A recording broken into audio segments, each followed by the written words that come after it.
ایک بزرگ نے شیطان سے کہا کہ میاں تم بڑے فساد کراتے ہو، کشت و خون کرا دیتے ہو، گھر برباد کر دیتے ہو۔ شیطان نے کہا کہ مجھے مفت میں بدنام کر رکھا ہے، میں تو کچھ نہیں کرتا، چلو میں تمہیں نمونہ دکھاؤں۔ حلوائی کی دکان پر پہنچے، شیطان نے ایک انگلی بھر شیرہ دیوار پر لگایا اور اس شیرے پر مکھیاں آ بیٹھیں۔ ان مکھیوں پر چھپکلی آ گئی۔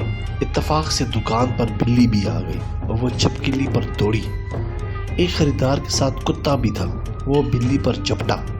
حلوائی نے غصے میں آ کر ایک پتھر اس کتے کو دے مارا۔ اس کتے کے مالک کو جوش آیا، اس نے حلوائی کو تلوار ماری۔ بازار والوں نے جمع ہو کر اس کے مالک کو قتل کر دیا۔